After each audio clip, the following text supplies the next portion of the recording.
All right, so now we're going to implement the React router because right now we just have the landing page embedded right in the app component here. So let's go up here and let's import. I'm going to import browser router from, or not from, but as router. And then let's also bring in route and switch from the React router DOM. So we want to say from React router DOM. All right, now in order for the router to work, we have to wrap everything within the router. So we'll go ahead and put that down here. And instead of embedding landing right here, excuse me, we're going to just replace this with a route, and I'm going to say exact path is going to be just the index, so just slash, and then the component we want to load is going to be landing.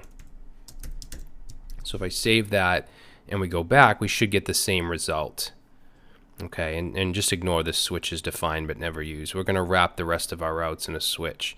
Now, I'm going to create a couple more components here. So inside the components folder, I'm actually going to create an auth folder.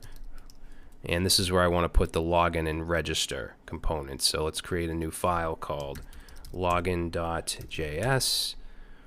And let's create register.js.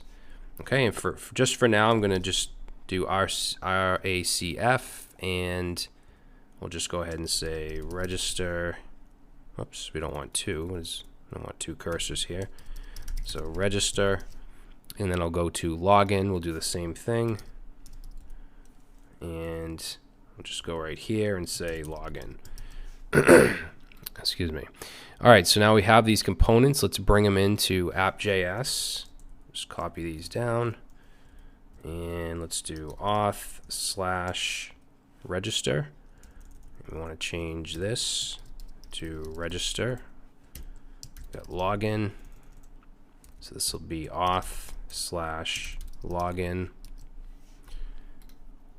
Okay, and then what I'll do is create some routes for those. Now, I want to have a section here with the class or class name of container, because every page within the theme except for the landing page has a class of container to push everything to the middle. The landing page, we want the image to go all the way over, so it doesn't have that class of container. But in here, I'm going to wrap everything in a switch so that we don't have issues, especially when we create our private route component. So we're going to just wrap everything in a switch. Let's say route. We'll say exact path, and we're going to set /register. And the component that we want to load is going to be register. Okay, and I'll just copy that down. We want to do the same thing for login. All right, so now if I save that and I go back to my browser, I should be able to go to /login.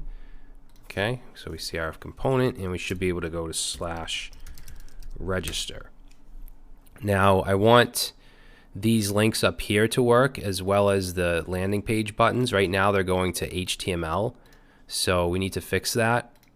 So let's go to our nav bar, and with React, I'm sure most of you guys know this that have worked with React at all, but we don't want to use these ahref. We don't want to use this to point to pages in our application. We want to use a link from the router. So we're going to import link from the React router DOM. And let's see, the logo will wrap that. This is just going to go to /, and we want to replace the a tag with link, and we want to replace this with 2. Okay, we'll do the same thing down here. So I'll change that to link, change this to 2, and this is going to be /register. Okay, this one will be /login. So link 2. Okay, and profiles, we'll just handle this later. For now, I'll just put exclamation and number sign. All right, so now if we go back and we hit register, we should be able to hit these routes. Now we want to do the same thing with these buttons, which are in the landing component. So let's go to landing, and let's also import link.